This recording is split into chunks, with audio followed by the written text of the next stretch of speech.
Kaikka Knonselta terve! Mä oon päättänyt luopua mun arjesta Suomessa, nostaa kytkintä ja lähteä mun vaimon kanssa kiertämään maailmaa ja tekemään etätöitä.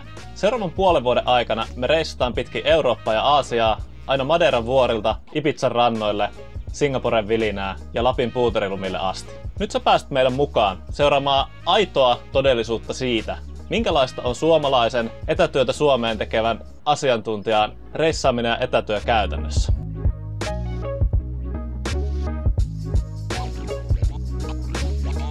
Tervetuloa mun videosarjan ensimmäiseen jaksoon. Tässä jaksossa mä aion kertoa teille semmosista jutuista, jotka on relevantteja huomioida ennen tämmöiseen isoon reissun lähtemistä. Mä tuun kertomaan teille esimerkiksi sen, että miten mä valitsin tämän reissun matkakohteet, miten mä sitten niiden pohjalta laadin tämmöisen tarkemman budjetin ja suunnitelman, ja miten sitten mä käytin tätä suunnitelmaa semmoisena ohjenuorana koko tämän reissuajan. Mutta pikimmittä puhetta mennään itse asiaan. Ennen kuin tämmöistä reissua lähtee suunnittelemaan, niin kannattaa miettiä vähän, että mitä siltä reissulta haluaa.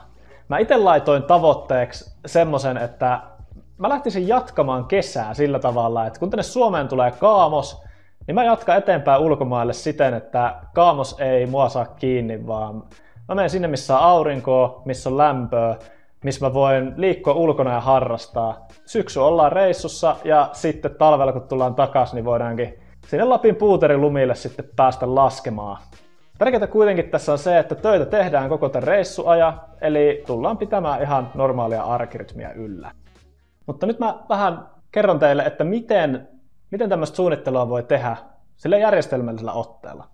Ja mä kun itse oon IT-alalla töissä, mä oon arkkitehtinä, niin mä tykkään todella paljon dokumentoida asioita ja suunnitella asioita etukäteen. Ja se, miten mä lähdin taklaamaan tätä hommaa, oli se, että mä loin tämmöisen yhden ison niin sanotun Grandmaster Sheetin, johon mä sitten kokosin käytännössä kaikki nämä tärkeimmät jutut tähän reissun suunnitteluun liittyen. Puhutaan ihan ensimmäisenä majoituksesta ja sen valinnasta ja suunnittelusta.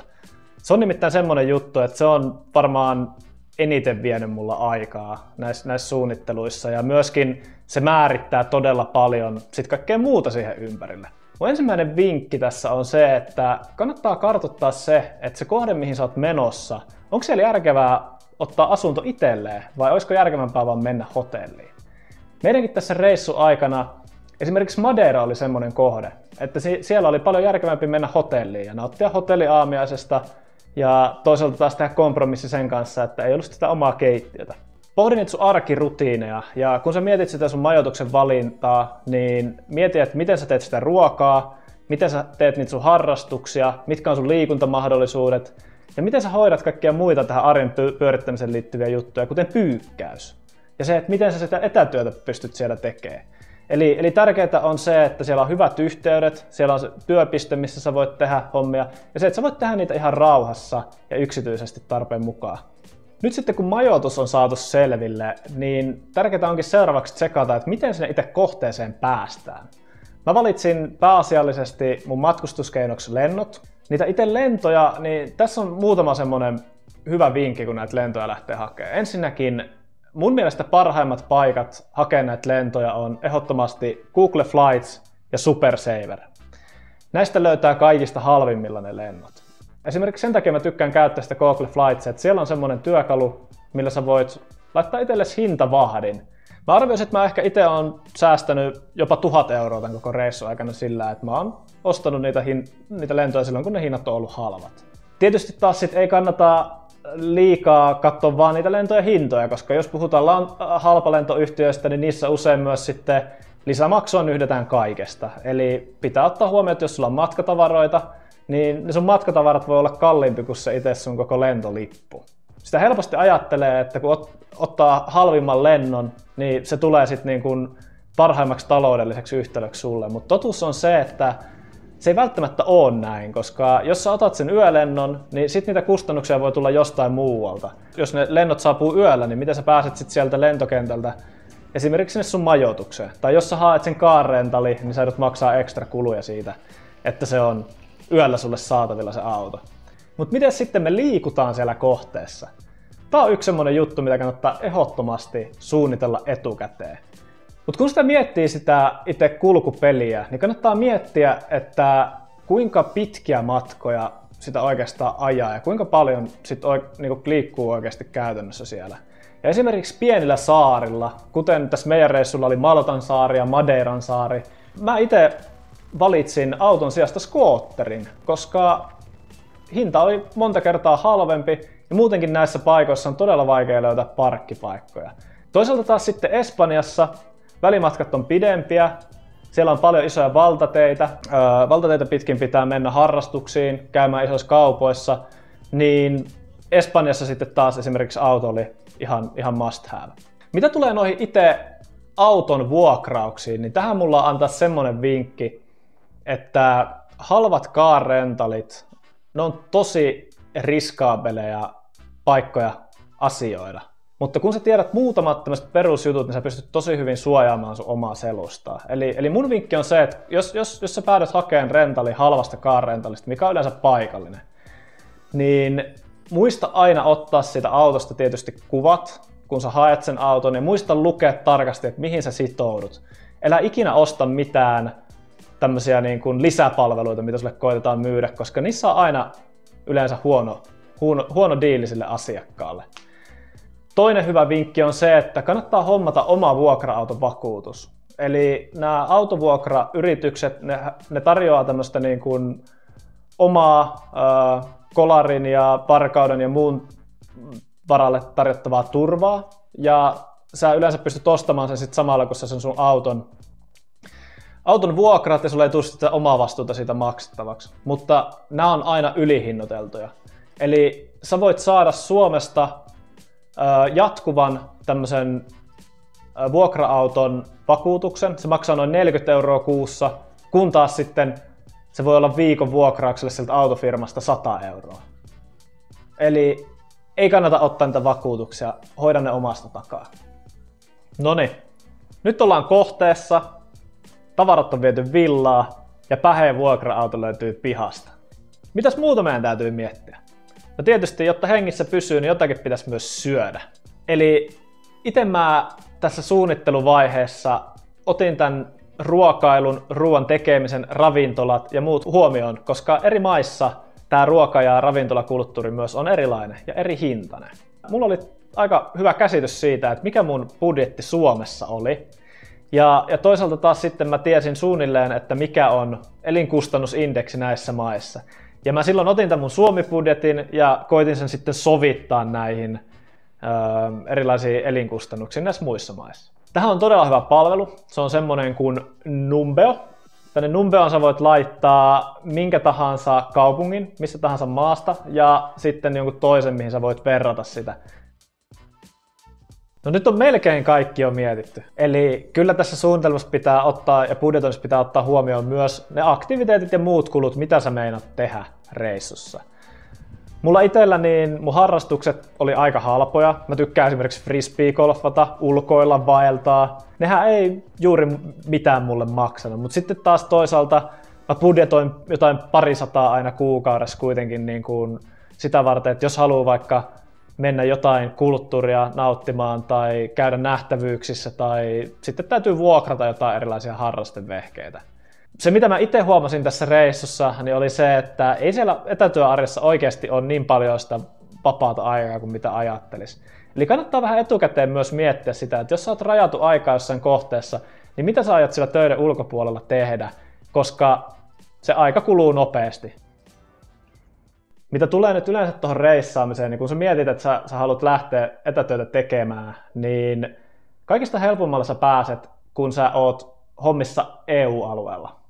Koska jos sä lähdet Euroopan unionista pois, niin silloin sulle tulee paljon enemmän kaikkea byrokratiaa ja selvitettävää.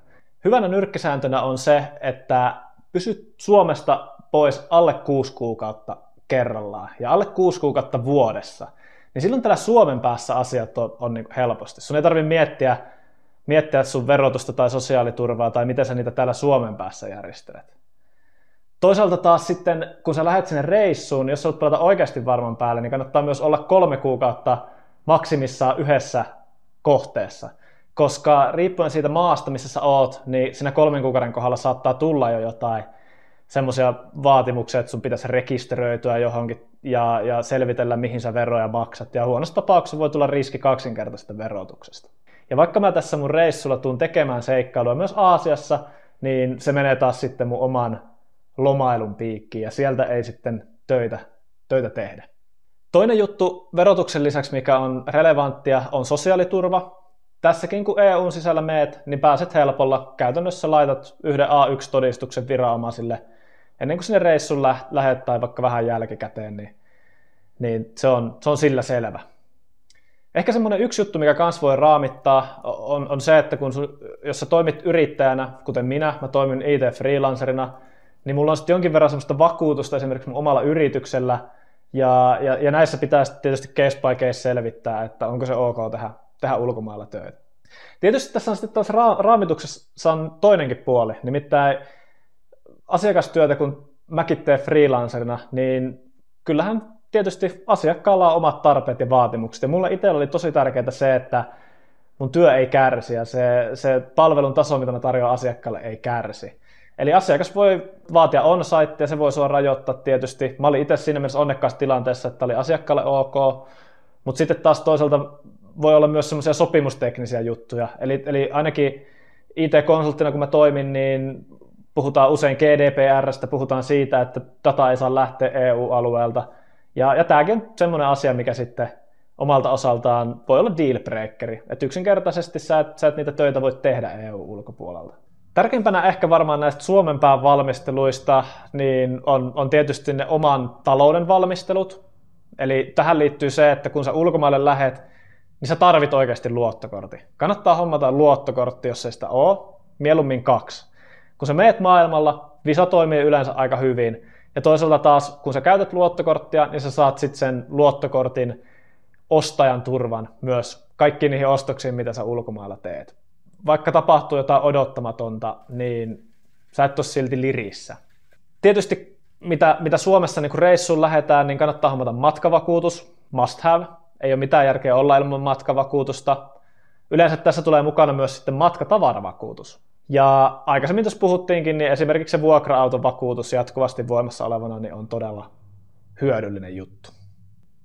Mitä tulee sitten muihin noihin käytännön asioihin Suomen päässä, niin tietysti kun täältä lähdettiin, niin mun tapauksessa mä irtisanoin mun oman asunnon ja mulle ei jäänyt mitään vakituista osoitetta Suomeen. Ja mä itse hommasin tämmöisen postilokero-osoitteen. Eli kaikki mun postit, mitä mulle tulee Suomeen, niin menee tämmöisen postilokeroon, sieltä ne menee skannauspalveluun, ja skannauspalvelun kautta sitten ne tulee mulle sähköisesti. Tämä oli noin 10 € kuukaudessa. Mitä sitten meidän tavaroille ja muille tapahtui, niin me annettiin osa tästä tavarasta pois. Annettiin ihan ilmaiseksi, me käytettiin tämmöisiä Facebookin kirppari- ja roskalavaryhmiä. Aika nopeasti lähti tavarat, kun roskalavalle laitto. Toisaalta taas me lainattiin paljon asioita meidän kavereille, kirjattiin ylös ne.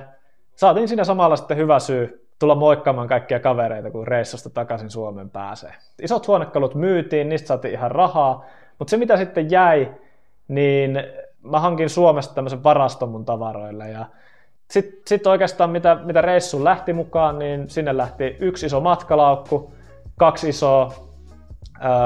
isoa reppua selkää, ja nämä reput oli vielä niin kuin erikseen hommattu lentoon varten semmoiset kabiinimittaiset reput, että siihen kannattaa panostaa.